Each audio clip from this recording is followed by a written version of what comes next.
আলাইহি ওয়াসাল্লাম নামাজে দাঁড়িয়ে রয়েছেন।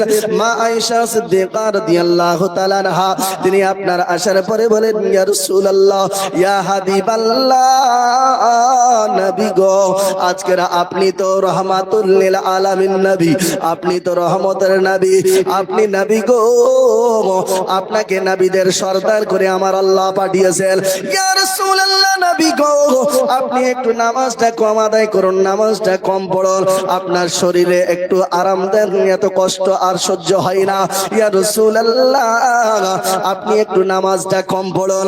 আল্লাহর নবী, দয়ার নবী আমার, তিনি রহমাতুল লিল আলামিন হওয়ার পরে, তিনি নবী হওয়ার পরে আপনার নামাজ কোন সময়ের তরে কমতি করতে দেন নাই। হে মুসলমান, আজকের আমরা উঠতে বসতে চলতে ফিরতে আজকের আমরা গুনাহ করি, আজকের আমরা উঠতে বসতে চলতে ফিরতে শুতে গিয়ে গুনাহ করি, কতই না জানি গুনাহ হয়ে যায়, তারপরেও আমাদের নামাজ হয় না। ঠিক না বেটি? এত গুনাহ করার পরেও আমাদের নামাজ পড়ছি না, তো গুনার কাজ হচ্ছে, নামাজ পড়ছি না, এ তো আপনার কবিরা গুনাহ করছেন বেরাদার। আজকের আপনাদেরকে বলতে চাই, আল্লাহর নবী আমার এটাই সবক দিলেন, বলে আয়েশা গো, এ আমার বিবি আয়েশা, আজকের আমি নবী এটাই দেখিয়ে দিলাম যে আমাকে দেখে তারা আজকে শিক্ষা গ্রহণ করবে, আমার উম্মতেরা তারা আজকের দেখবে যে আল্লাহর নবী আমার নামাজ পড়তে পড়তে পা মুবারক যদি ফুলিয়ে দেয়, তাহলে আপনার আমার উম্মতরা তারা ভাববে তাহলে আমাদের জন্য কমসে কম না হলে 5 ওয়াক্ত নামাজটা আদায় করতে হবে। ঠিক না বেটি?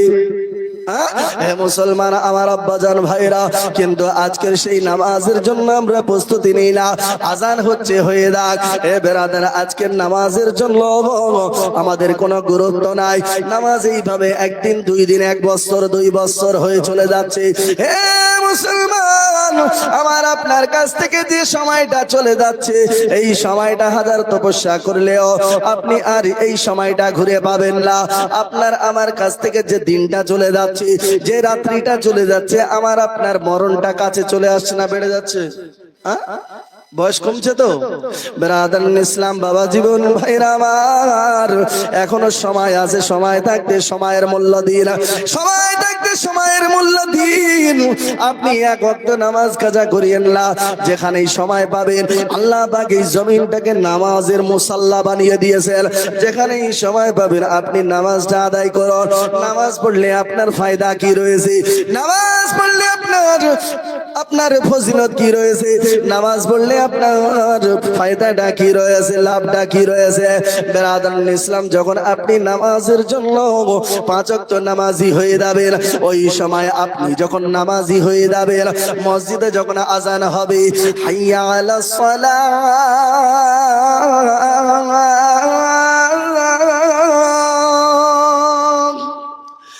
হাইয়া আলাস সালাহ,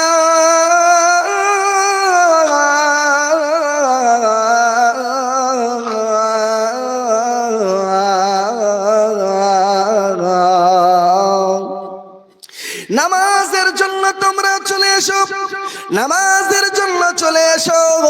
যখন ওই বান্দা বিছানা ছেড়ে যখন নামাজের জন্য বিছানায় লাত মেরে যখন সে নামাজের জন্য রেডি হয়, হে মুসলমান, সে যখন ওযু বানায়, আল্লাহর নবী, দয়ার নবী আমার বলেন, যখন আমার উম্মাতানিরা তারা যখন ওযু করে পবিত্র হওয়ার জন্য যখন সে ওযু করতে যায়, আল্লাহ পাকের নবী আমার জানিয়ে দিলেন, একদিন আপনার ঠান্ডার সময় সাহাবায়ে কেরামদেরকে নিয়ে আপনার বাইরে বার হলেন। এমন সময় বাইরে বার হওয়ার পরে এমন সময় নবী আমার একটা গাছের ডাল ধরে নাড়া দিলেন। বাবা, গাছের ডাল ধরে যেমনই নাড়া দেওয়া, সঙ্গে সঙ্গে যেন গাছের সমস্ত পাতাগুলো যেন আপনার ঝরে পড়ে গিয়েছে। আল্লাহর নবী আমার বললেন, ও আমার সাহাবীরা, তোমরা কি দেখলে আজকের গাছের পাতা কেমন গুলো ঝরে পড়ে গেল? ইয়া রাসূলুল্লাহ, দেখলাম গাছের পাতাগুলো ঝরে গেল। বলে, আমার সাহাবীরা, যখন আমার উম্মাতানিরা তারা যখন ওযু বানায় আমার আল্লাহ পাক এই রকম পাতা ঝরার মতো করে তাদের তামাম জীবনের গুনাহগুলো আমার আল্লাহ পাক ঝরিয়ে দেয়। জোরে বলি সুবহানাল্লাহ। হে মুসলমান, যখন আপনি নামাজের জন্য ওযু বানাবেন, ওযু করবেন নামাজের জন্য, যখন আপনি রেডি হবেন, বিছানায় আপনি লাত মেরে চলে আসলেন, বিছানা আপনার জন্য দোয়া করবে, আল্লাহ গো আজকের তোমার এই বান্দা আজান শোনার সঙ্গে সঙ্গে আরামের বিছানাটাকে ছেড়ে দিয়ে আয় আল্লাহ পাক আল্লাহ তাআলা তোমার এই বান্দাটা নামাজের জন্য রেডি হয়েছে, আয় আল্লাহ বিছানাকে শোয়াকে হারাম করে দিয়ে বিছানায় আরামকে ত্যাগ করে দিয়ে আয় আল্লাহ পাক তোমার এই বান্দা নামাজের জন্য চলে যায়। আয় আল্লাহ পাক কবরে আয় আল্লাহ পাক আমি চাদর আমি তোমার এই বান্দার জন্য দোয়া করি, আয় আল্লাহ পাক তুমি তাকে ক্ষমা করে দাও, আয় আল্লাহ পাক তাকে তুমি কবরে জান্নাতের বিছানা বিছিয়ে দাও। জোরে বলে সুবহানাল্লাহ। বালিশ আপনার জন্য দোয়া করে, আপনার জন্য মাগফিরাতের দোয়া করে, বালিশও দোয়া করে, আল্লাহ তুমি একে ক্ষমা করে দাও, আল্লাহ তুমি জান্নাতি বালিশকে তুমি দান করো। এইভাবে আপনি যখন স্যান্ডেল পায়ে দিয়ে মসজিদে যাওয়ার জন্য স্যান্ডেল পায়ে দেন, স্যান্ডেল আপনার জন্য দোয়া করে, আয় আল্লাহ হাসরের মাঠটা যেই দিন হিসাব নিকাশ হবে, হাসরের মাঠটা পুড়ে পুড়ে মাটি পুড়ে তামা তামা হয়ে যাবে, সেই দিন পা রাখা বড় দায় হয়ে যাবে। আল্লাহ রব্বুল আলামিন আয় আল্লাহ তোমার এই বান্দা হাসরের মাঠে সেই দিন সেই চলার পথে আয় আল্লাহ তুমি একে জান্নাতি স্যান্ডেল দান করো, যাতে পায়ে কোনো অসুবিধা না হয়। জোরে বলি সুবহানাল্লাহ। হে মুসলমান আমার আব্বাজান ভাইরা, আপনি যখন নামাজি হবেন, আপনি যখন নামাজি হবেন, আপনার জন্য বিছানা বালিশ, আপনার জন্য স্যান্ডেল, আপনার জন্য এ গায়ের জামা, আপনার জন্য এ টুপি, এ আপনার জন্য গেঞ্জি, আপনার জন্য এ লুঙ্গি, আপনার সমস্ত কিছু ব্যবহারের জিনিস আপনার জন্য দোয়া করতে থাকে, আপনার মাগফিরাতের দোয়া করতে থাকে। হে মুসলমান, এত দোয়া করার পরেও আল্লাহ পাকের শুকরিয়া আমরা আদায় করি না। আজকের সেই নামাজ থেকে বিরত আছি। নামাজ আপনাকে আপনার সমস্ত রকমের খারাপ কর্ম থেকে বিরত রাখবেন, আপনাকে আল্লাহ পাক মাদাদ করবেন, সাহায্য করবেন যদি আপনি নামাজের মতো নামাজ আদায় করেন। হে মুসলমান আমার আব্বা জীবন ভাইরা, হযরতে নূহ আলাইহিস সালাতু সালামের জামানায় একবার আপনার প্লাবন হয়েছিল, বন্যা হয়েছিল। এই সময় আপনার একজন বুড়িমা তিনি আপনার বলেছিলেন, বলে হে নূহ আলাইহিস সালাতু সালাম, যখন দেশে বন্যা আসবে আপনার ওই নৌকাতে আমাকে তুলে নিবেন। জোরে বলি সুবহানাল্লাহ। নূহ আলাইহিস সালাতু সালামকে বলা হলো, নূহ আলাইহিস সালাতু সালাম কথাটা মনে রেখে দিলেন। এইভাবে একদিন, দুই দিন, তিন দিন হয়ে গেল, এক মাস, দুই মাস যখন আপনার পার হয়ে গেল, এমন সময় নূহ আলাইহিস সালাতু সালাম ওই বুড়ি মাতার কথাটা ভুলে গিয়েছে বেরাদার। এমন সময় বন্যা চলে আসলো। এই বন্যা চলে আসার পরে হযরতে নূহ আলাইহিস সালাতু সালাম তিনি আপনার সমস্ত জীবজন্তু যা কিছু ছিল সমস্ত কিছু নৌকার মধ্যে আপনার ভরে নিলেন। জোরে বলি সুবহানাল্লাহ। নৌকার মধ্যে যখন আপনার নিয়ে নিলেন, এমন সময় আপনার এই নৌকা জুদ পাহাড়ে যখন আপনার গিয়ে আপনার থেকে গেল, জুদ পাহাড়ে গিয়ে যখন আটকা গেল, এমন সময় আপনার আস্তে আস্তে যখন পানির বন্যা যেমন আপনার নামতে লাগলো, পানি যখন কমতে লাগলো, শুকিয়ে গেল, এমন সময় নূহ আলাইহিস সালাতু সালামের কথাটা মনে পড়ে যায় যে আমাকে একজন বুড়িমা বলেছিল, আমাকে একজন বুড়িমা বলেছিল যে আজকের আমার যখন বন্যা আসবে আমার নৌকাতে সে কথা বলেছে, ওটার কথা বলেছিল, কিন্তু আজকে তো বন্যা হয়ে পার হয়ে গেল, বন্যা শেষ হয়ে গেল, দেখি বুড়িমাটা বেঁচে আছে কিনা, বুড়িমাটা কি অবস্থায় আছে একটু দেখে আসি। হযরতে নূহ আলাইহিস আলাইহিস সালাতু সালাম তিনি আপনার যখন পৌঁছালেন বাবা, ওই বুড়িমার দরওয়াজার সম্মুখে, বুড়িমার আপনার ঘরের সম্মুখে যখন পৌঁছালো, এমন সময় গিয়ে দেখতেছে বুড়িমা যেন সাজদা অবস্থায় রত আছেন। জোরে বলি সুবহানাল্লাহ। সাজদায় পড়ে রয়েছে। এমন সময় হযরতে নূহ আলাইহিস সালাতু সালাম তিনি আপনার সাজদা অবস্থায় দেখলেন আপনার নামাজ সমাপ্ত হয়ে গেল। নামাজ যখন আপনার সমাপ্ত হয়ে গেল, এমন সময় যেন আপনার বুড়িমা কে ডাক দিয়ে বলেন, ও বুড়িমা, আমি ওই নূহ আলাইহিস সালাতু সালাম এসেছি। বুড়িমা বলতেছেন, বলে বাবা দেশে কি বন্যা চলে আসলো নাকি, বন্যা শুরু হয়ে গিয়েছে নাকি? হযরতে নূহ আলাইহিস সালাতু সালাম বলেন, না না বাবা, না না না মা, আজকের যে বন্যা হয়েছিল সেই বন্যা তো চলে গিয়েছে, সেই বন্যা তো চলে গিয়েছে, আর বন্যা নাই। মা তুমি কি বেঁচে আছো? বেরাদার বলার উদ্দেশ্য এটাই, আল্লাহ পাকের তরফ থেকে ওই মাকে সাহায্য করা হয়েছিল। জোরে বলে সুবহানাল্লাহ। নামাজ থেকে বন্যা থেকে বাঁচিয়ে নিল। হে মুসলমান, আজকের আমাদের একটু কাজ থেকে গেলে, যদি আজকের একটু মাঠে কাজ থেকে যায়, তাহলে আজকের আমাদের জুম্মার নামাজও বাদ হয়ে যায়। হয় না? হয় না? জোরে বলেন, জোরে বলে। জুম্মার নামাজ বলছে এই সপ্তাহ না পড়লে হবে, সামনের সপ্তাহে পড়বো। হ্যাঁ বেরাদারান ইসলাম, আজকের আমাদের জোহর, আসর, মাগরিব, ঈশা সমস্ত নামাজ আমরা ত্যাগ করে দিচ্ছি। চেষ্টা করি যে জুম্মার দিনে কাজ যদি পড়ে যায় জুম্মাটাও ছেড়ে দিব। আছে না নাই? কতজন আছে নামাজ পড়ে না, মুখে দাঁড়িয়ে আছে তাস খেলছে, মুখে দাঁড়িয়ে আছে আপনার দোকানে বসে টিভি দেখে, সিনেমা দেখে। এ নামাজ আপনার পড়ে কিভাবে নামাজ পড়ে?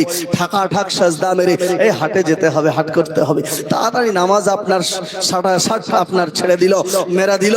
বেরাদারান ইসলাম, নামাজ যে শান্তিদায়ক জিনিস, সেই শান্তিটা নামাজের মধ্যে যদি না হয়, তাহলে নামাজ পড়ে লাভটা কি বেরাদা? নামাজের মতো করে তো নামাজ পড়তে হবে। নামাজ পড়ো তো আহমদি সুরাত নিয়ে নামাজ পড়ো। জোরে বলি সুবহানাল্লাহ। নবীর নাম একটা হলো মোহাম্মদ আর একটা হলো আহমদ। বেরাদারান ইসলাম, মোহাম্মদ এটা হলো জমিনি নাম, আর আসমানি নাম হলো আহমদ। যখন আপনি নামাজ পড়বেন আহমদের সুরাত নিয়ে নামাজ পড়েন। আলিফ হে মিম দাল, যখন আপনি নামাজ পড়বেন এই চারটি লফজের নিয়ে আপনার কি আকারে নামাজ পড়তে হবে। যখন আপনি দাঁড়াবেন আল্লাহু আকবার বলে, এটা হবে আলিফ। কি হবে? আলিফ। যখন আপনি রুকু যাবেন তখন এটা হবে হে। যখন আপনি সাজদায় যাবেন তখন হবে মিম। যখন আপনি আত্তাহিয়াতুর বৈঠকে বসবেন তখন হবে দাল। জোরে বলি সুবহানাল্লাহ। কিন্তু আজকের আমরা জওয়ানি অবস্থায় তো নামাজ পড়ছি না। যখন আমি আপনি বসতে পারবো না, যখন আমার আপনার রুকু ঠিক হবে না, যখন আমার আপনার পিছনের হাওয়া আটকে রাখতে পারবো না, সেই সময় আমরা নামাজের জন্য যা হয়েছে হয়েছে, এবার নামাজটা পড়ি। কিন্তু তখন তো আপনার সেজদা ঠিক নাই, তখন আপনার রুকু ঠিক নাই, তখন আপনার দাঁড়ানো ঠিক নাই, তখন আপনার কেরাত ঠিক নাই, তখন আপনার সূরা ঠিক নাই, তো আপনি কি নামাজ পড়বেন? হে মুসলমান আমার আব্বাজান ভাইরা, এখনো সময় আছে। যুবক অবস্থায় ইবাদতরা আল্লাহ পাকের দরবারে বেশি আপনার পছন্দনীয়। কেননা হযরতে জিবরিল আলাইহিস সালাতু সালাম তিনি বলেন, পৃথিবীর জমিনে আল্লাহ পাক যখন বর্ষণ দেয়, কত ফোঁটা বর্ষণ পড়ে এটা গণনা করে হযরতে জিবরিল আমিন বলতে পারে। কিন্তু একজন যখন যুবক সে ইবাদত করে, একজন যুবক সে যখন ইবাদত করে, আল্লাহ পাকের ফেরেশতা জিবরিল আমিন বলেন যে তার আমল নামায় কতটি নেকি হয়, আমি জিবরিল আমিন সেটা গণনা করে বলতে পারি না। জোরে বলবেন না সুবহানাল্লাহ। এটা হলো যুবকের অবস্থা, এটা হলো যুবকের ইবাদত। কিন্তু আজকে দেখেন আমরা নিজের চুল দাড়ি পাকে নাই বলে এখন আপনার বাড়িতে বসে আছি। হে মুসলমান আমার যুবক ভাইরা, একটু আপনি চিন্তা করুন, আমাদের মতো কত যুবক আজকের তারা চেন্নাই চলে যায়, মুম্বাই চলে যায়, আজকের সৌদি আরব গিয়েছে, কত না কত জায়গায়, কত মায়ের সন্তান কত না কত জায়গায় গিয়েছে। বাড়ি থেকে আপনার জওয়ান ছেলে মায়ের কাছ থেকে আপনার বিদায় নিয়ে চলে গেল, কেউ বা বিবির কাছ থেকে বিদায় নিয়ে গেল, কেউ বা সন্তানকে চুমা দিয়ে আপনার বাপ বিদায় নিল আপনার চেন্নাই, মুম্বাই, সৌদি আরব, কোথায় না জানি গিয়েছে। বেরাদার, আজকের আব্বার চিন্তায় ঘুম আসে না যে আমার মেয়েকে ফেলে আসলাম, বেটাকে ফেলে আসলাম, তারা কি করছে না জানি, কত কথা মনে পড়ে। এ বেরাদার, মা আপনার বাড়িতে বসে বসে চিন্তা করে যে মা আজকের আমার সন্তানটা সে আজকের কাজ করে খেতে পেলো কি পেলো না, আজকের চিন্তায় আপনার চোখে ঘুম আসে না। এ আমার বাবাজিরা, আমার মায়েরা গো, আজকের সন্তানের জন্য কতই মা না কত রাত্রি জেগে থাকে। আজকের আপনার সন্তান কাজ করছে, মোবাইলে কথা বলছে, হ্যালো কেমন আছো বেটা, ভালো আছি মা, তোমরা কেমন আছো, ভালো আছি, কাজ কাম কেমন হলো, ভালো হয়েছে মা, এইভাবে আপনার কথাবার্তা হলো। তারপরের দিন সকাল বেলায় আপনার খবর আসতেছি যে আর পৃথিবীর জমিনে মায়ের কাছে আপনার সংবাদ আসে, ও আব্দুর রহিমের মা বলছেন নাকি, বলে হ্যাঁ আব্দুর রহিমের মা বলে মা তোমার বেটা শেষবারের মতো আজকের পৃথিবী ছেড়ে চলে গিয়েছে, শেষ নিঃশ্বাস ত্যাগ করেছে, তোমার বেটা আর পৃথিবীর জমিনে নাই, তোমার বেটা মারা গিয়েছে। হে মুসলমান, ওই যুবকটা কি জানতো যে আমি মুম্বাই চেন্নাই গেলে মারা যাব? এটা কি তার জানা ছিল? না না, তার জানা ছিল না। এ বেরাদার ইসলাম বাবা জীবন ভাইরা আমার, তাই আল্লাহ পাক রব্বুল আলামিন বলেন, হে আমার বান্দা বান্দীরা, আমি আল্লাহ পাক জানিয়ে দিলাম তোমাদের মরণ এক সেকেন্ড আগেও আসবে না, এক সেকেন্ড পরেও আসবে না। যেই সময় নির্ধারিত করা হয়েছে ওই সময়ের মধ্যে তোমার আমার মরণ হবে। আল্লাহ পাক জানিয়ে দিলেন, আইনামা তাকুনু ইউদরিকুমুল মাউতু ওয়ালাউ কুনতুম ফি বুরুজিম মুশাইয়াদা। হে আমার বান্দা বান্দীরা, তোমরা যদি মরণের ভয়ে, তোমরা যদি ইংল্যান্ড চলে যাও, মরণের ভয়ে তোমরা যদি বাংলাদেশ চলে যাও, মরণের ভয়ে তোমরা যদি শ্রীলঙ্কা চলে যাও, মরণের ভয়ে তোমরা যদি পৃথিবীর যে কোনো কোনায় তোমরা থাকো না কেন, এমনকি তোমরা যদি মরণের ভয়ে কাচের সিন্দুক বানিয়ে সেই ঘরের মধ্যে আবদ্ধ হয়ে থাকো, এমনকি তোমরা যদি মরণের ভয়ে কাচের ঘর বানিয়ে সেই ঘরের মধ্যে তোমরা যদি আবদ্ধ হয়ে থাকো, সেখানেও তোমার মরণ পৌঁছাবে। পৌঁছাবে না গো? সেখানেও মরণ পৌঁছাবে। মালাকুল মউত ফেরেশতা উপস্থিত হয়ে যাবে। যখন আপনার কাছে মালাকুল মউত ফেরেশতা উপস্থিত হয়ে যাবে, ওখানে আপনার কোনো ঘুষ চলবে না, ওখানে কোনো টাকা চলবে না, ওখানে আপনার জমিদারি চলবে না, ওখানে আপনার কোনো তাকওয়া চলবে না, ওখানে আপনার গায়ের জোর চলবে না, ওখানে রক্তের গরম চলবে না, ওখানে আপনার বংশের গরম চলবে না। হে মুসলমান, কোনো মতেই আপনার শুনবে না। মওতের সময় চলে আসলে আপনার জানটা কবজ করে নিবে। ইজরাইল ফেরেশতা যেদিন হাজির হবে এসে, ছলে চাতুরি যতই কর জানবে রবে শেষে। ইজরাইল ফেরেশতা যেদিন হাজির হবে এসে, ছলে চাতুরি যতই কর জানবে রবে শেষে। আর সেদিন তোমার চলবে না গো, সেদিন তোমার চলবে না গো কোনো বাহানা, হবে মাটির বিছানা গো তোমার আসল ঠিকানা, হবে মাটির বিছানা গো তোমার আসল ঠিকানা। আপন জনের কান্না যত সবই শুনতে পাবে, আর বুক ফুটবে তো মুখ ফুটবে না, কেমনে জবাব দিবে। আপন জনের কান্না যত সবই শুনতে পাবে, আর বুক ফুটবে তো মুখ ফুটবে না, কেমনে জবাব দিবে। আর কি করে পৌঁছাবে তুমি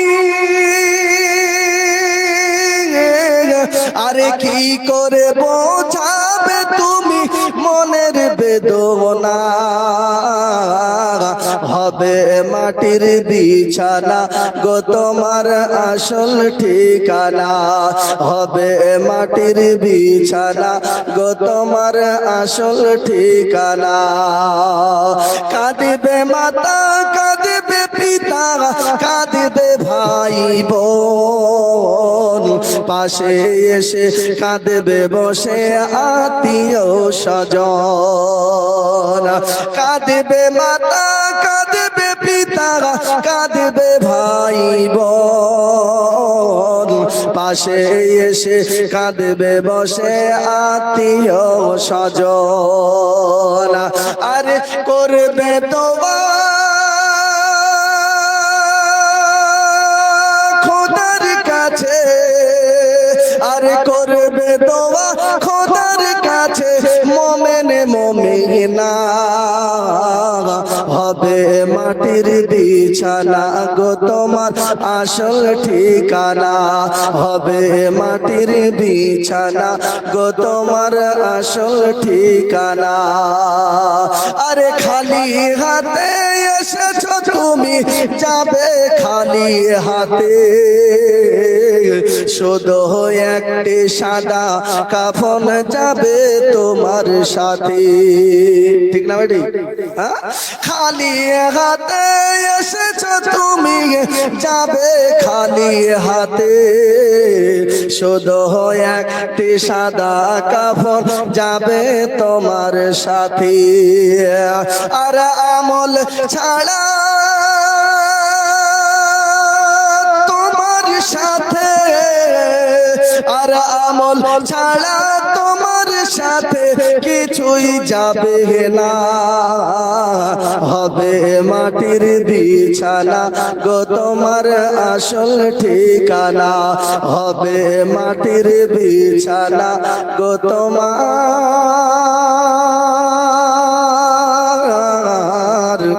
আসল ঠিকানা। আল্লাহুম্মা صلوا على سيدنا مولانا محمد وعلى آل سيدنا مولانا محمد صلى على محمد صلى محمد हरदम जबान उसने कलो पाक नामे मोहम्मद हरदम ज़बान से निकालो शफियाना মোহাম্মদ। আমার আব্বাজান ভাইয়েরা, আমি বলতেছিলাম মরণটাকে সব সময় কাছে মনে করুন, মরণটাকে আপনার নিকটবর্তী মনে করে রাখুন। আল্লাহ পাকের হুকুম হলে আপনার আমার জানটা কবজ করে নেবে। মরণ কাউকে বলে আসবে না বেরাদার, আসার সিরিয়াল আছে, যাওয়ার কোনো সিরিয়াল নাই। মরণটাকে সব সময় আপনি কাছে মনে করে রাখবেন। ওই ব্যক্তি হলো সব থেকে বড় বুদ্ধিমান যে মরণকে আপনার স্মরণ করে চলে। হে মুসলমান, কবরে যদি শান্তিতে থাকতে হয় নামাজ আপনাকে আদায় করতে হবে। হাসরের মাঠটাকে যদি আজকের সুবহানাল্লাহ নবীর শাফাত পেতে চান নামাজি আপনাকে হতে হবে। নামাজ আপনাকে সমস্ত রকমের আপনার খারাপ কাজ থেকে বিরত রাখলে আপনার জন্য জান্নাত অপরিহার্য হয়ে যায়। আমার আব্বাজান ভাইরা, নামাজ পড়লে ওই ব্যক্তিটা চুরি করতে পারবে না, নামাজ পড়লে সে ডাকাতি করতে পারবে না, নামাজ পড়লে সে আপনার ব্যভিচার করতে পারবে না, নামাজ পড়লে সে হারাম জিনিস খেতে পারবে না।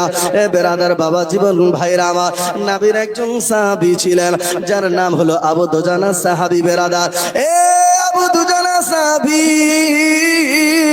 আল্লাহর নবী, দয়ার নবী সাল্লাল্লাহু তাআলা আলাইহি ওয়াসাল্লামের বাবা পিছনে তিনি আপনার নামাজ আদায় করতেন।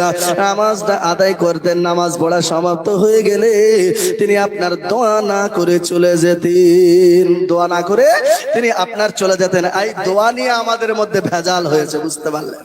হ্যাঁ, দোয়া নিয়ে ভেজাল হয়েছে না হয়নি? এ বাবা জীবনের একটু কথা বলেন। আপনারা জামাতে তো অনেক নামাজ পড়েন, আপনাদের মধ্যে থেকে কিছু মানুষ এরকম নাই যে জামাত হয়ে গেল আর অমনি ও আপনার দৌড় দিল। হ্যাঁ, দোয়া করতে হবে। আরে বাবা রে, বিশাল পাপের কাজ, হ্যাঁ, গুনাহ হয়ে যাবে। হ্যাঁ, একবারে মারছে দৌড়। আর না হলে এমন ব্যক্তি আছে যে আপনার ও চোর, আপনার কি করে যে ইমাম সাহেব বসা পর্যন্ত সালাত আপনার তাসবিহ পড়ছে, যে ও তাসবিহ আপনার পড়ছে, দোয়া শুরু হয়ে গেল আর ও তাসবিহ পড়েই চলে যাচ্ছে, দোয়া শেষ হয়ে গেল তখন ও চলে গেল। এটা লোক দেখানি ইবাদত না? হ্যাঁ, ওকে চলে যাওয়া আগে দরকার ছিল না? আর দোয়ার প্রতি এদের কি এত আপনার, হ্যাঁ সুবহানাল্লাহ, দ্বিধাবোধ বেরাদার। দোয়া এরা আল্লাহর কাছে চাইতে লজ্জাবোধ করে, মানুষের কাছে চাইতে লজ্জাবোধ করে না। যে ডাক্তার সাহেব, হ্যাঁ আপনি আমার ছেলের জানটা জীবনটা বাঁচাতেই হবে আপনাকে, হ্যাঁ, মানুষের কাছে চাইতে লজ্জা করে না, আর আল্লাহর কাছে চাইতে এরা লজ্জা করে। আমার আব্বাজান ভাইরা, আল্লাহর নবী, দয়ার নবী সাল্লাল্লাহু তাআলা আলাইহি ওয়াসাল্লাম, তিনি আপনার মসজিদে নববীতে আপনার সাহাবীদেরকে নামাজ পড়াইতেন, নামাজ আদায় করতেন, তিনি আপনার দোয়া করতেন। বেরাদার, আল্লাহর নবী, দয়ার নবী সাল্লাল্লাহু তাআলা আলাইহি ওয়াসাল্লাম মদিনার মসজিদে তিনি আপনার খুতবা দিতেছিলেন। এমন সময় একজন সাহাবী উঠে দাঁড়িয়ে বলেন, ইয়া রাসূলুল্লাহ, নবী গো, মদিনা শরীফে সূর্যের তাপে মাটি যেন আজকের পুড়ে গিয়েছে, গাছপালা যেন আজকের শুকিয়ে গিয়েছে। ইয়া রাসূলুল্লাহ, নবী গো, শুধু তাই নয়, আজকের যেন বাচ্চা বাচ্চা ছেলেরা তারা পানির পিপাসা আজকের যেন কষ্টের মধ্যে রয়েছে। ইয়া রাসূলুল্লাহ, নবী গো, আমি আপনার সাহাবী, আমি বলতে চাইছি এটাই, আপনি মদিনার জন্য একটু দোয়া করে দিন, যাতে মদিনায় পানি বর্ষণ হয়, মদিনা শরীফে যেন পানি বর্ষণ হয়। আল্লাহর নবী, দয়ার নবী আমার সাহাবীর কথাতে আপনার হাত উঠিয়ে দোয়া করলেন। আল্লাহর নবী আমার দোয়া করলেন, আল্লাহ গো, আজকের আমার মদিনাবাসীরা তারা আজকের পানির জন্য দোয়া করতে বলেছেন। রব্বুল আলামিন, আল্লাহ, মদিনার মাটি যেন আজকের শুকিয়ে গিয়েছে, আজকের গাছপালা সব যেন শুকিয়ে গেছে। আল্লাহ গো, তোমার হাবিব নবী হাত দুখানা উঠিয়েছে, আল্লাহ তোমার রহমতের বৃষ্টি মদিনাতে বর্ষণ করো। হে বেরাদার, দোয়া কবুল হবে না? হবে না? কারেন্টের মতো কবুল হবে। আল্লাহর নবী, দয়ার নবী সাল্লাল্লাহু তাআলা আলাইহি ওয়াসাল্লাম, তিনি আপনার দোয়া করলেন। বাবা, এটা হলো আমার নবীর হাত, এটা কোনো চোরের হাত নয়, এটা কোনো ডাকাতের হাত নয়, এটা কোনো জেনাখোরের হাত নয়, এটা কোনো সুদখোরের হাত নয়, এটা আল্লাহর নবী, দয়ার নবী সাল্লাল্লাহু তাআলা আলাইহি ওয়াসাল্লামকে আমার আল্লাহ পাক পৃথিবীর জমিনে যাকে মনোনীত করে পাঠিয়েছেন, যাকে রাহমাতুল লিল আলামিন